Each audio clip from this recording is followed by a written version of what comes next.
Well, Steve, we'll start with you. You just came back from another trip out to fall practice. Your immediate observations. Yeah, I had to mute that so it doesn't make a bunch of noise. Yes, it was a very good day to be at camp this morning. The Big Ten Network had their cameras there. We were expecting our Rever and our Jerry DiNardo, but I really didn't see them. I'm not sure if they were there or not, but I don't know. It was kind of the fourth straight day that they've practiced in pads, and or at least the third straight day. Maybe Wednesday was the first day. I kind of get the days confused. And then they're having a scrimmage tomorrow, so it was kind of an in between type thing that they weren't tackling to the ground or anything quite like that. It was very. It was a physical practice, but not overly so, I guess. And continue to be very impressed. And I think something that happened at the end, and Mecca Yuka they basically have the team split almost down the middle with a collection of first and second team guys on one field and a collection of first and second team guys on another field.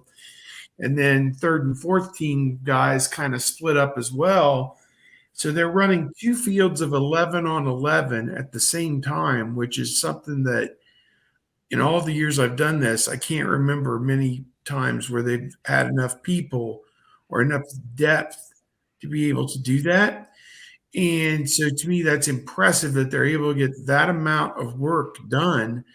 But by not having it strictly be ones versus ones or ones versus twos or whatever, it's not necessarily as crisp as you think it might be. It's a lot of hard work to get quality out of these reps, if you can follow, but they're getting a lot of work.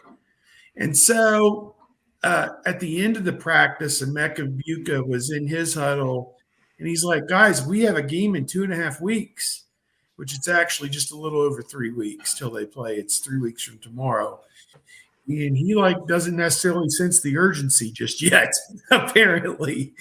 So that was very telling to me that he kind of came out and said that. But I don't find that to be, as I said, as I found myself justifying it as I was walking away, talking to our little friend Patrick Murphy, that to me, it's not going to be perfect. And I don't think the coaches want it to be perfect. And I think that these are those dog days where you're just fighting, to get through it and working so hard, play after play after play after play, repetition to get everything down. And to me, I think that was pretty impressive what I saw today, the amount of work that was being done. I can't tell you who the starting quarterback is going to be. I can tell you that Kyle McCord made a great throw to Brandon Ennis for a touchdown. I think it was in 7-on-7. And that was very impressive. Beyond that, I can't sit here and say, it's going to be one guy or the other. Didn't see a lot of interceptions. There was an interception. A freshman, Calvin Simpson Hunt, caught a pass that went off the hands of a walk-on receiver, may have been by Lincoln Keenholz or whoever, one of the other quarterbacks threw it, and it wasn't even on the quarterback. It went off the receiver's hands, and this freshman made an interception, which was kind of cool. But otherwise, I thought that the tempo was good. The work was good, and they're moving forward. I see a lot of improvement on defense. The pass rush looks good.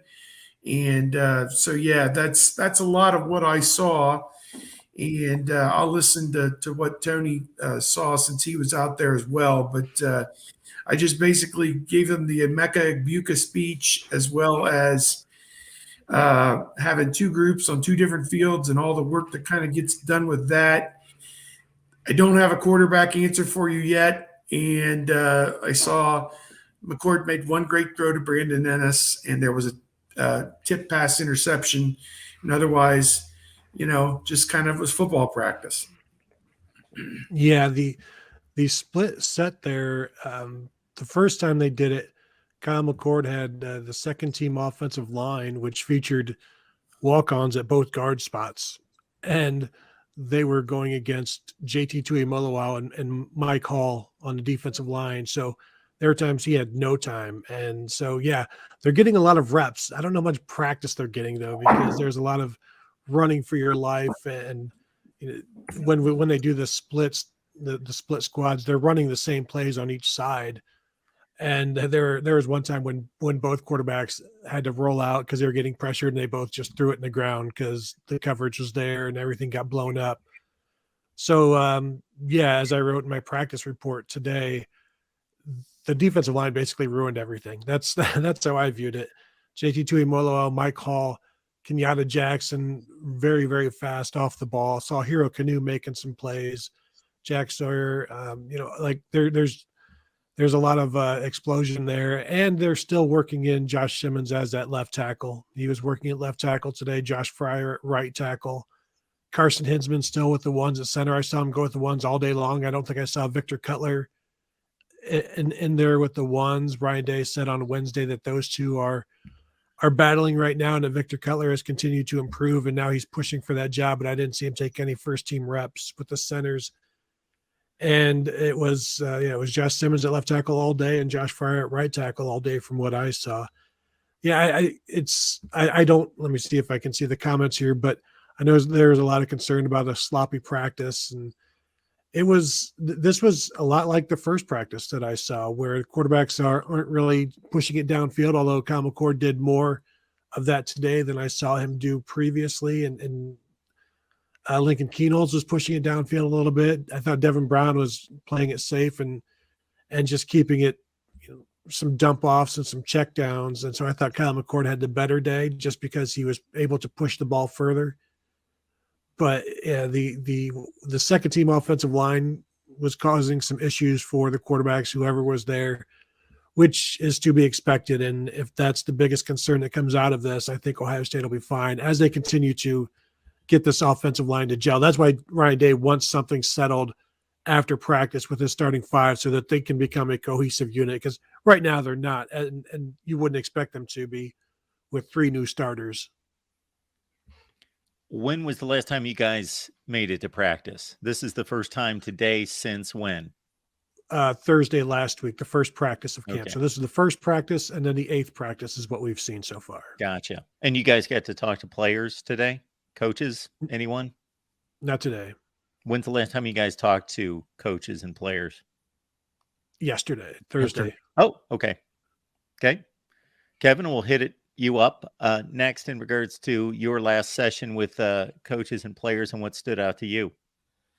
Yeah, we had the chance to talk to corners on Thursday. I mean, they are doing a pretty good job of keeping us in front of players and coaches 3-4 days a week. With today being Big Ten Network Day, you kind of wonder a little bit if maybe there wasn't as much urgency because everybody knew the cameras are going to be there. And, we're certainly not in the point of time of where things are going to start turning toward install for Indiana or anything beyond that. But, I think the big thing that I've taken away from players and coaches is that everybody is feeling more comfortable in their systems, especially on the defensive side of the ball.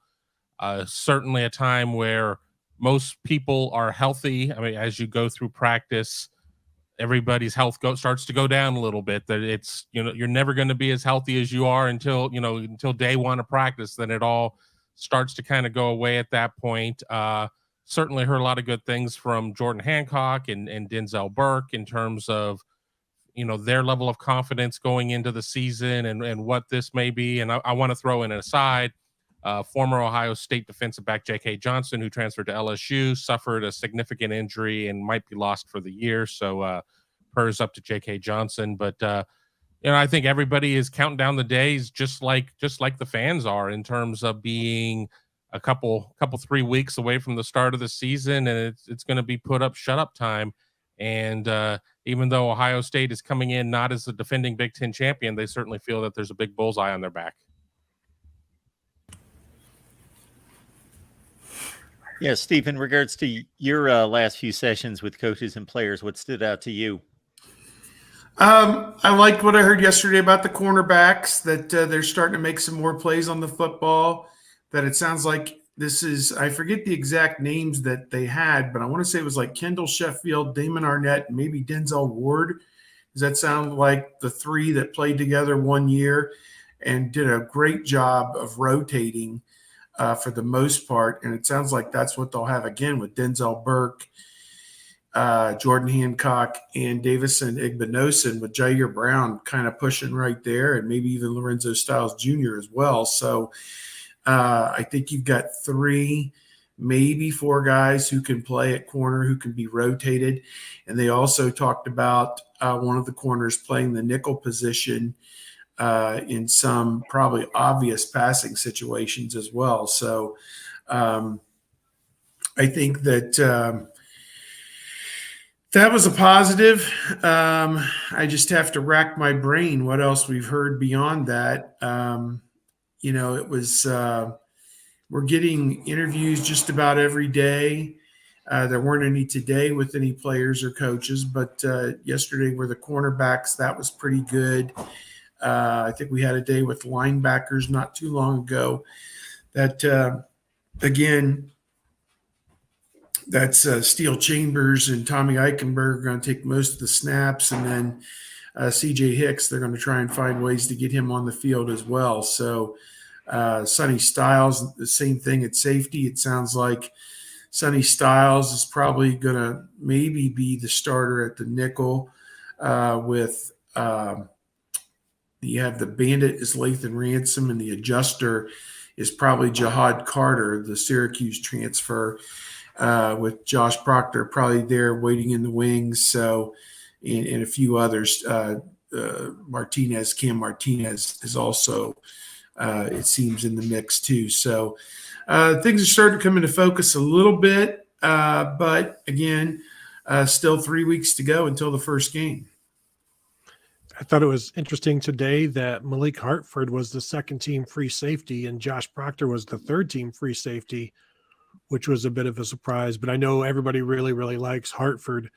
Talking to the corners yesterday, Jordan Hancock mentioned that he had been playing a little bit of nickel, getting a look in there. Davison Igbinosun said at that point he has only played outside, but I think he may have been maybe a little inside today.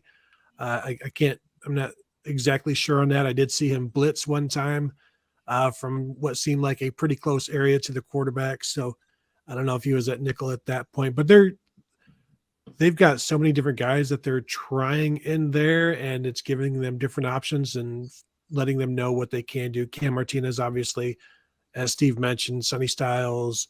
Ryan Day even mentioned Cody Simon on Wednesday, and obviously he's a linebacker, so it's more of a Sam thing. And Sonny Styles allows them to blur the lines between nickel and Sam. So, and as Denzel Burke said yesterday, I can't wait to see how we use him because of the different things that he can do. And talking to Denzel Burke yesterday about how the corners didn't have any interceptions last year, he said that's obviously on their mind. And he's looking for about 6 interceptions himself this year. So we'll see. But he did talk about how his confidence is higher than it's ever been. And everybody is basically the same way in terms of the corners. They're all very confident. Second year they've been in this defense. And I don't think we could stress that enough. This is the first time anybody on this team has been in the same defense 2 years in a row with the same coordinator, same scheme. Everything is familiar. They know what everything is now, know why everything is now, know what to expect from Jim Knowles. So last year was a learning process. Now they know it. And so it should show up. It has shown up in practice. When we're talking about a sloppy offensive performance in practice, I think you have to give the defense quite a bit of that credit. Denzel Burke had some breakups today. Calvin Simpson-Hunt had an interception on a pass breakup, although a few players before that he gave up a long completion from Lincoln Keenels to walk on David Adolph, but a couple plays later, ball hit Adolph in the arms and popped up, and Simpson-Hunt grabbed it and took off with it. So, all of these guys are learning and getting better, and I think everybody's expecting a much better defense. And we have not really seen many big broken plays yet. Now, running plays, they'll blow the whistle. Brandon Ennis got deep on and Malik Hartford and Sonny Styles both today in the same play. They were two of the safeties there, and he got deep and had a catch. But really, you're not seeing a bunch of big plays from this offense yet. And a lot of that is because of the offensive line. Quarterbacks maybe not taking as many shots as they should, though Kyle McCord is taking more. But you're also seeing good coverage. McCord escaped pressure today, rolled to his left, and heaved it downfield to Julian Fleming in one-on-one coverage. Looked like it was going to be a big gain, and Denzel Burke was able to knock it down in coverage. So, they are making plays on the ball, which I think people should be excited about, because if it was just big play after big play, yeah, that's very exciting, and everybody would be, oh, the offense is great, but then the dread about the defense struggling again would set in, and everybody would be miserable that way. I was going to ask about that play to Fleming. I was sitting down and didn't have a great vantage point. My dog's going nuts, and I'll take care of it in just a second. But the deep pass, it looked like he was open, and I don't know if it was underthrown or it was perfectly thrown, or that Burke made a great recovery. From my vantage point, it looked like it went in and out of Fleming's hands, but and then Burke recovered. But if you had a better vantage point of it and can tell me that he definitely got there and reached in and knocked it away, then I will go with that. Because, as I said, we were all looking at one another like, what just happened? Because it looked like a sure touchdown, and then it wasn't. So I'll take whatever you said, and I'll hang up and listen, as they say. It's funny because I'm playing it. I was playing it through my mind afterwards and writing about it, and I'm trying to remember, did he slow up at all? Did Julian Fleming slow up for that? And I don't think it was like this blatant slow up thing. And you say it was dropped. It may have been. I was only going off of what the play-by-play man on the PA was saying, and he said, broken up by Denzel Burke. So they gave him credit for it, because our vantage point on the field over two offensive lines and a defensive line trying to see downfield is not that great, but they credit him with a PBU. So I'm going to go with the eye in the sky on that one. Yes, let's credit the Buckeye for making the play and not for the lack of a play being made by the offense. We'll go that direction.